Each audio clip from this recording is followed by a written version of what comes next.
Norn Queens, the brain and womb of a Tyranid hive fleet. She stays deep inside massive hive ships where she produces every type of Tyranid creature by breaking down and repurposing the genetic material from devoured worlds. Every bioform in the swarm is bred through her, tailored for a specific role in the invasion. She doesn't fight directly. Her job is to think, breed, and adapt. If the swarm needs a new creature to counter an enemy, the Norn Queen designs it. That's why Tyranids evolve so fast. She constantly tailors the swarm to overcome whatever they face. Queens also act as the major local conduit for Synapse, the psychic control system the Tyranids use to stay coordinated. The hive mind is the true source of command, but it channels its will through the Queens, then down to Synapse creatures like Hive Tyrants and Zoanthropes. These creatures relay orders to the rest of the swarm, keeping millions of organisms moving with one mind. Without Synapse, most Tyranids lose direction and fall back on basic instinct. And while the death of a Norn Queen causes some disruption, it doesn't stop the swarm. The hive mind quickly produces a new queen, and order is restored. Now that we've covered the queen, we've established the foundation of how Tyranids work, how they think, adapt, and stay coordinated across entire worlds. In the next entries, we'll break down every creature she creates, from the tiniest spores to the monsters that rival Imperial Titans. Spores. Tyranid spores are living weapons used to disrupt enemy forces and control the battlefield. The most common are spore mines, small floating organisms filled with acid, toxins, or explosive chemicals. They're launched by creatures like biovores or dropped from the sky by harpies and drift until they sense nearby enemies, then detonate. They have no real intelligence, just a basic instinct to move toward non-Tyranid life and explode. There are also two larger types. Mucilid spores are adapted for anti-air roles. They're bigger, faster, and explode with greater force, often used to bring down enemy aircraft. Mycetic spores are even larger and contain clusters of spore mines inside them. When they detonate, they release those smaller mines to continue the attack. Spores are a key part of Tyranid biological warfare. They clear out defenses, disrupt formations, and make the battlefield more dangerous before the main swarm arrives. Rippers. Maggot-like Tyranid creatures bred to consume organic matter.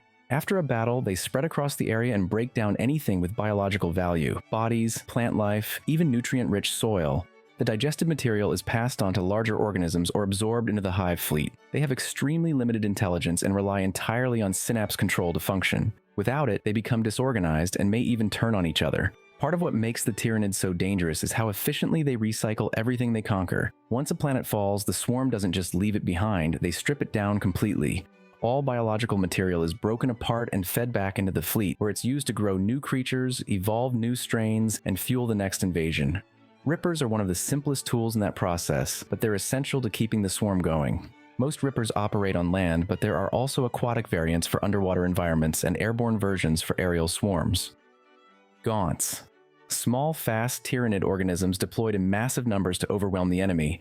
They're lightly armored and rely on speed, aggression, and swarm tactics to do damage. While they have limited intelligence, they're highly specialized and fill different roles depending on their strain. Termagants are ranged support units, typically armed with flesh borers or other bioweapons that fire in bursts. They're used to harass and pin down enemy units from a distance. Hormagaunts are melee-focused and built for speed. With powerful legs and scything talons, they rush into close combat and tear through infantry in chaotic swarms. Barbagaunts are a newer strain bred for fire support. They're fused with symbiotic artillery creatures that launch spine projectiles, disrupting formations and softening up defenses. Neurogaunts are bred to support the hive mind's synaptic network. They carry parasitic nodes that extend synapse coverage on the battlefield and often guard important synapse creatures. All Gaunt types depend heavily on synapse control. Without it, they become unfocused and unreliable. But when directed by the hive mind, they're fast, adaptable, and deadly in large numbers. Before we move on, just a quick moment to say, if you're enjoying the video, consider subscribing to the channel. It really helps, and it makes sure you won't miss what's coming next. Now let's get right back to where we left off. Gargoyles. Winged Tyranid organisms bred for rapid aerial assaults. They fill the same basic role as termagants, but operate from the skies, allowing them to outflank ground units and strike where enemies are most vulnerable. They're usually armed with flesh borers and can fire while flying, harassing enemy lines and spreading chaos. Some strains also secrete blinding venom that disorients targets during an attack run. Gargoyles are lightly armored and not built for durability. Their value lies in speed, numbers, and constant pressure. Like most small Tyranid creatures, they rely on synapse to stay focused. Without it, they quickly lose coordination and become ineffective. Genestealers. Genestealers are fast, deadly Tyranid organisms designed for infiltration and close combat. They're often the first Tyranids to reach a planet, slipping in ahead of the main fleet. Once there, they infect local populations by implanting Tyranid genetic material into hosts, creating hybrids over generations. These hybrids form secret cults that grow in power and influence, weakening the planet from within before the Hive fleet even arrives. Genestealers are incredibly agile and strong, able to tear through armored infantry with ease. They operate with more independence than most Tyranids, and are capable of long-term survival without direct synapse control, perfect for spreading the Hive mind's influence in secret. When Genestealers are cut off from the Hive mind for too long, they can mutate in strange ways. A couple of known examples are Ymgarl Genestealers and Malstrain Genestealers. Broodlord. The Broodlord is a powerful Tyranid bioform that leads Genestealer forces during planetary infiltration. Larger and more formidable than standard Genestealers, Broodlords possess exceptional strength, agility, and intelligence, making them adept at coordinating complex ambushes and assaults. They often serve as the primary synaptic link for their brood, allowing them to function independently from the Hive mind when necessary. Broodlords are typically the first to infiltrate a target world, establishing a foothold for the subsequent arrival of the Hive fleet. Lictors. Tyranid specialized scouts and assassins designed to operate ahead of the main swarm. They use chameleonic skin to blend into their environment, making them nearly impossible to detect until they strike. Once in position, they track enemy movements, eliminate key targets, and leave pheromone trails to guide the rest of the swarm. They can function without synapse, making them unusually independent for Tyranids. Their feeder tendrils let them extract information from the brains of their victims, feeding useful data back to the Hive mind. There are also specialized forms, like the Lictors, which project psychic disruption fields that confuse and weaken nearby enemies. A special mention goes to the Death Leaper, a unique Lictor from Hive Fleet Leviathan, intelligent enough to employ some devastating psychological terror tactics against the Imperium. Von Ryan's Leapers. Ambush predators built for speed, agility, and close combat. They combine the leaping movement of Hormagaunts with the stealth and killing power of a Lictor, but unlike Lictors, they hunt in coordinated packs. Their job is to strike fast and cause disruption. They leap across the battlefield, slam into enemy lines, and tear through infantry before support units can react. While not as stealthy as true infiltrators, their speed and aggression make them ideal shock troops. They rely on synapse to stay focused, but when directed properly, Leapers are brutal frontline disruptors that soften up the enemy for the rest of the swarm. Parasite of Mortrex, a unique bat-winged Tyranid bioform first encountered on the Imperial Fortress world of Mortrex. Evolved from Tyranid Warrior stock, it possesses a barbed tail tipped with a hollow tube, capable of implanting living victims with Ripper parasite embryos. These embryos rapidly mature, sometimes within moments, consuming their hosts from the inside out. Operating independently, the Parasite of Mortrex sows terror and confusion by transforming enemy combatants into vessels for new Rippers, accelerating the Tyranid consumption process. Its sudden assaults and the gruesome fate of its victims make it a particularly feared component of the Tyranid swarm. Warriors. One of the core bioforms of any Hive fleet, they serve a dual purpose, acting as mid-level synapse creatures and providing flexible frontline combat support. As synapse units, they relay the Hive mind's will and keep the swarm coordinated across the battlefield. Warriors can be armed for ranged combat with weapons like Death Spitters, Devourers, or Venom Cannons, or built for melee with Scything Talons, Bone Zords, or Lash Whips. This flexibility allows them to fill whatever role the swarm needs. There are notable variants. Shrikes are winged warriors that support aerial units like Gargoyles, while Primes are more intelligent, elite versions that act as field commanders with stronger synaptic influence. Warriors are a key link in the Hive's control structure. Without them, the swarm would collapse into chaos. Raveners. Swift and serpentine Tyranid bioforms engineered for rapid assaults and surprise attacks. With elongated snake-like bodies and powerful talons, they can tunnel through the ground to ambush enemies from below or quickly traverse the battlefield to strike vulnerable targets. Unlike some other mid-sized Tyranid creatures, Raveners lack synaptic control, necessitating guidance from synapse creatures to maintain coordination during engagements. Their primary role is to disrupt enemy lines and create openings for the larger swarm to exploit. A notable Ravener is the Red Terror, distinguished by its blood-red carapace and an infamous reputation for its deadliness in combat. Trigons. Massive serpentine Tyranid organisms bred for tunneling assaults. They burrow through the ground and erupt behind enemy lines, creating sudden breaches in defenses and panic in rear formations. Their armored bodies generate bioelectric charges, which they release in powerful arcs when they strike. The tunnels they leave behind can be used by other Tyranids to pour into enemy positions, making them not just shock troops, but a delivery system for the swarm itself. A notable variant is the Trigon Prime, which retains the same physical power but also functions as a synapse creature, coordinating nearby organisms while still leading the charge underground. Mawlocs.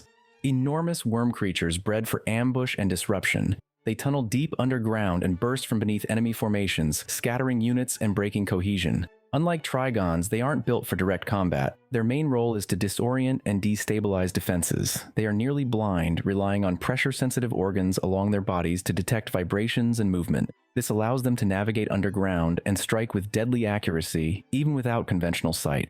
With huge maws and whip-like tails, they cause chaos through force and timing, creating openings for the swarm to exploit.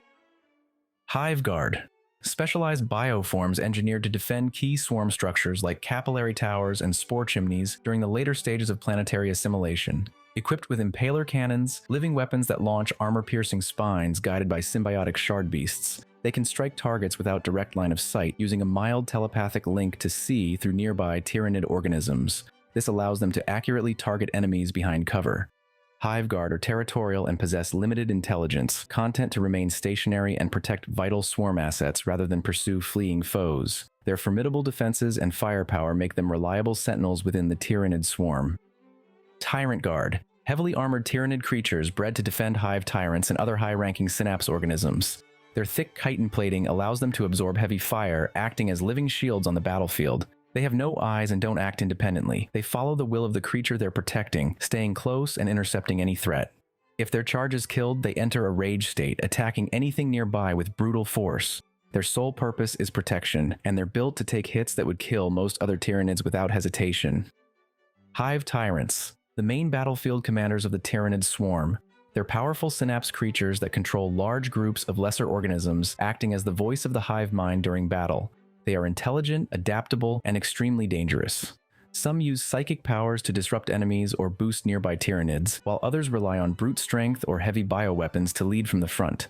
Hive Tyrants are highly customizable. They can be equipped with bone swords, lash whips, venom cannons, or other living weapons. Some even have wings, allowing them to fly across the battlefield and strike from unexpected angles. A unique example is the Swarm Lord, a singular reincarnated Hive Tyrant with the combined experience of countless battles. It's deployed when the hive mind requires advanced tactics or overwhelming force, and has been responsible for some of the most devastating Tyranid assaults in history. Neurotyrants, large floating synapse creatures that act as psychic hubs for the Tyranid swarm. Their main role is to amplify the hive mind's control across the battlefield and strengthen the shadow in the warp, a psychic suppression field that disrupts enemy psychers and weakens morale. They don't engage in direct combat like Hive Tyrants, but they're critical for coordination and control. Their psychic presence keeps lesser organisms focused and ensures the swarm moves as one. Neurotyrants are often accompanied by Neuroloids, smaller drone-like creatures that help extend their synaptic influence. Together, they serve as command units, anchoring the hive mind's will even in the middle of intense resistance. Zoanthropes, floating psychers with powerful warp-based abilities. They act as living weapons, channeling psychic blasts capable of melting tanks and breaking heavy infantry. Their oversized brains and psychic focus make them fragile physically, but difficult to kill due to protective warp fields. They operate as synapse creatures and are often used to support the swarm from behind the front lines. The more advanced Neurotyrants can drain the life from enemies to power their attacks and help stabilize nearby Zoanthropes. Some believe they share genetic links to the infamous Doom of Melanti, a Zoanthrope variant known for wiping out an entire Eldari craft world. Maleceptors, massive Tyranid psychers built to unleash raw mental force. They serve as direct conduits for the hive mind's power, focusing it into psychic blasts that can melt infantry, crack armor, and tear through enemy defenses. Their thick armor makes them surprisingly tough, especially for a psychic unit, but they don't rely on sight. Maleceptors are completely blind and instead navigate the battlefield through psychic perception and their connection to the hive mind. They often work alongside Zoanthropes and Neurotyrants to create psychic strongpoints in the swarm. Together they amplify the effects of the shadow in the warp, and help control large portions of the battlefield through sheer psychic pressure. Venomthropes, specialized Tyranid organisms that create toxic clouds to shield the swarm's advance. They float across the battlefield using gas-filled bladders, releasing spores that obscure vision and corrode enemy flesh. Their whip-like tentacles are coated in lethal poisons, capable of killing with a single touch. By emitting these spore clouds, Venomthropes provide mobile cover for nearby creatures, making them harder to target and increasing their survivability.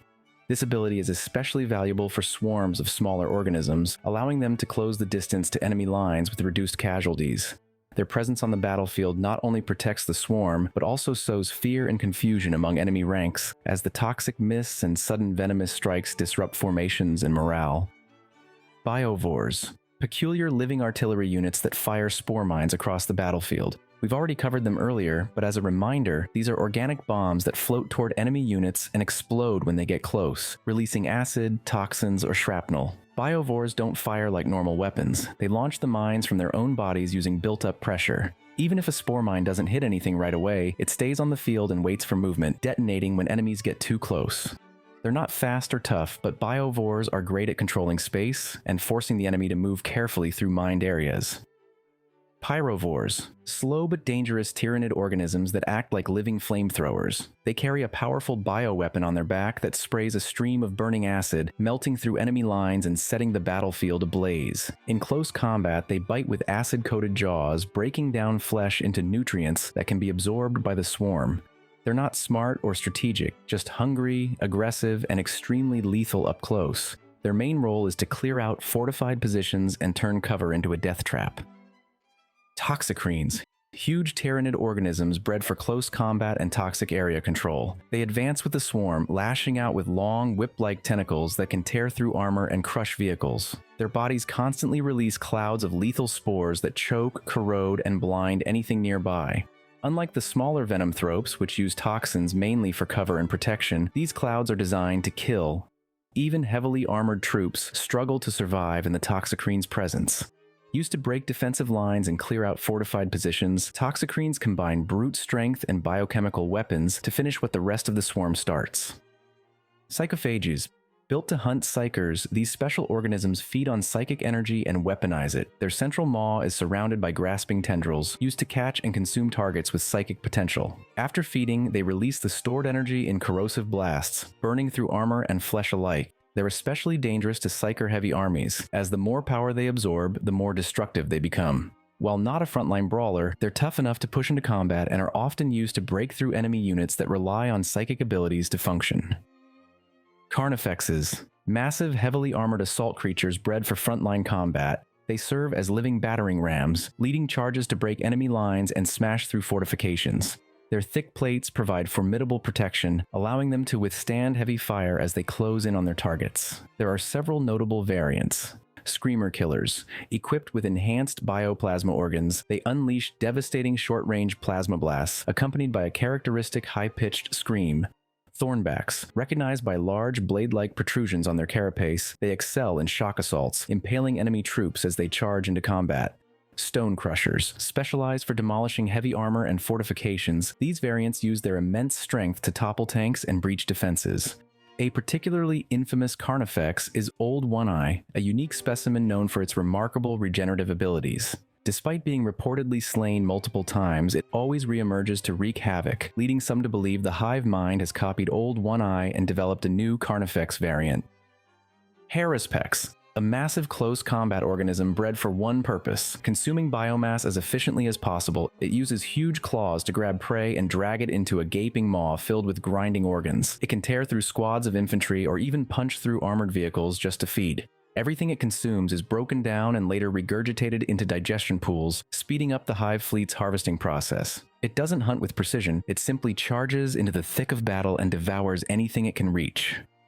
Exocrines. Heavy artillery bioforms bred to take out infantry and armored targets from long range. Their main weapon is a massive bioplasma cannon mounted on their back, capable of firing high-energy blasts that melt through enemy lines.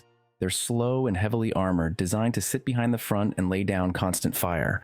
While they don't move much once deployed, they're extremely effective at softening up defenses and supporting the swarm's advance. Their role is simple but critical: clear the tougher enemy forces so the rest of the Tyranids can move in and finish the job.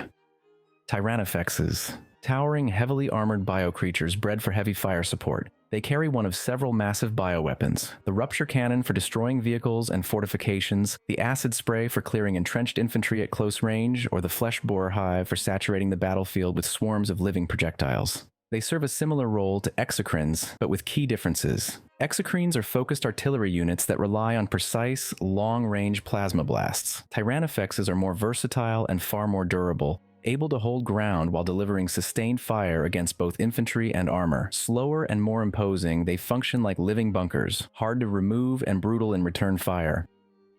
Trigons, massive Tyranid bioforms that function as living incubators, capable of spawning termagants directly onto the battlefield. Beneath their armored carapace, they carry broods of these lesser creatures, releasing them to overwhelm enemy forces. This ability allows the swarm to rapidly replenish its numbers during combat. In addition to spawning termagants, Trigons serve as synapse creatures, extending the hive mind's control over nearby lesser organisms. They can also emit pheromones that invigorate nearby termagants, pushing them to fight with increased ferocity. Physically, Trigons are formidable in close combat, using their massive claws to scythe through enemy ranks. Their presence on the battlefield significantly enhances the swarm's adaptability and resilience. Tyrannocytes, living drop pods used by the Tyranids to deliver troops directly onto the battlefield. Launched from hive ships in orbit, they descend rapidly and crash into the planet's surface. Upon landing, they split open to release the creatures inside, such as warriors or carnifexes. After deployment, they become airborne again, using gas-filled sacks to float above the battlefield. Equipped with multiple bioweapons, they provide fire support, targeting nearby enemies with deadly accuracy. These organisms are vital for the Tyranids' strategy of overwhelming enemies by deploying forces directly into combat zones, bypassing traditional defenses. Mycetic Spores, another form of organic drop pod transports designed for one-way delivery. Unlike Tyrannocytes, which survive after landing and provide battlefield support, these are single-use organisms. Once launched from orbit, they crash into the ground, release their payload, and die shortly after. They're used to deploy all kinds of Tyranid units, ranging from Gaunts to carnifexes, directly into combat. Some variants are armed with basic tentacles or bioweapons, giving them a brief defensive function before they expire. Simple and expendable, they're ideal for mass invasions where survival isn't expected. Malenthrope, a rare Tyranid bioform tasked with collecting genetic material from fallen enemies after a battle. It absorbs and processes DNA to aid the Hive Fleet's evolution. Its venomous tendrils incapacitate prey, allowing it to grab victims and extract their genetic essence. This function supports the Tyranids' rapid adaptation, making Malenthropes vital for the swarm's continuous improvement. Harpies, a large flying Tyranid bioform used for aerial bombardment and ground support. It carries spore mine clusters beneath its body, dropping them onto enemy positions while staying out of reach. Armed with biocannons and capable of fast, low-altitude strikes, it disrupts formations and creates openings for the swarm. Its speed and mobility make it difficult to target, though it's not as heavily armored as ground-based organisms. Designed to weaken defenses and support the main assault, the Harpy is a key part of the swarm's air power during planetary invasions. Hive Crones, another winged bioform, this one bred specifically for air-to-air combat. Unlike the Harpy, which supports ground assaults with spore mines and ranged fire, the Hive Crone is built to dominate the skies. It launches tentaclids, living missiles that home in on enemy aircraft and disrupt them with bioelectric pulses. Its drool cannon sprays corrosive acid, giving it some flexibility against ground targets as well. In close quarters, its bladed wings can shred enemy flyers during high-speed passes. Fast, aggressive, and highly maneuverable, the Hive Crone is deployed when the swarm needs to neutralize enemy air power and establish control of the skies. Norn Emissary and Assimilator. Both of these towering creatures are rare, mission-specific bioforms. They're deployed when the hive mind needs something precise and deadly, whether that's capturing a key target or annihilating a fortified position. The Norn Emissary is a psychic powerhouse guided by a sliver of the Norn Queen's own will. Its role is to eliminate high-value threats, manipulate the battlefield with psychic power, and carry out objectives that demand finesse and brute strength combined. The Norn Assimilator, on the other hand, is built purely for elimination. It trades psychic ability for close combat aggression, using massive harpoons and talons to rip enemies apart. Where most Tyranids are spawned in mass, these are precision instruments of the hive mind, sent when something really needs to die. Biotitans. They are the living war engines of the Tyranids, built to match the Imperium's Titans in scale and power. Variants include the scythed and barbed Hierodules, both fast and heavily armed frontline beasts, and the rare Dominatrix, a towering synapse creature rumored to act as a battlefield extension of the Norn Queen herself. But the most well-known Biotitan is the Hierophant. Towering over almost everything else in the swarm, it's heavily armored, fast for its size, and armed with massive biocannons. It leads assaults during full-scale planetary invasions, leveling fortifications and wiping out armored divisions with ease. Harridan. Technically a Biotitan, this monstrosity absolutely deserves its own entry. The Harridan is the only known flying Tyranid creature of that scale. A massive winged predator that brings Titan-class destruction from above. It launches biocannon barrages while soaring out of reach and carries broods of gargoyles under its body, dropping them mid-flight to spread chaos across the battlefield. Heavily armored and incredibly fast for its size, it's nearly impossible to stop once it takes off. Bioconstructs. Tyranid invasions don't just rely on creatures, they also seed entire worlds with living structures. The first ones that approach a planet are sporocysts, immobile organisms that act like forward bases, spawning spores and smaller Tyranids while shaping the battlefield. Once the planet is overrun, reclamation pools are formed, massive digestive pits where rippers dump biomass. That slurry is then funneled into capillary towers, towering structures that pump the nutrients up to orbiting hive ships. Throughout the process, spore chimneys fill the sky with toxins and spores, reshaping the atmosphere and killing off any remaining resistance. These bioconstructs are what turns a dead world into fuel for the swarm. Bioships. To finish off the list, we can't ignore the colossal vessels that make Tyranid invasions possible. Bioships are organic spacecraft grown by the Hive Fleets themselves, and they operate entirely in space. These include massive hive ships which store biomass and control the entire fleet, as well as smaller organisms like krakens, razor fiends, and narvals. Each bred for specific roles: spore deployment, void combat, and psychic communication over vast distances. They launch Tyrannocytes, Mycetic Spores, and spore barrages, directing the assault from orbit and collecting all harvested biomass once the planet has been consumed. This topic could easily be its own video, but like bioconstructs, it deserved to be mentioned here for completeness. Thanks for sticking until the end, and click here if you want to check out another video. See you in the next one.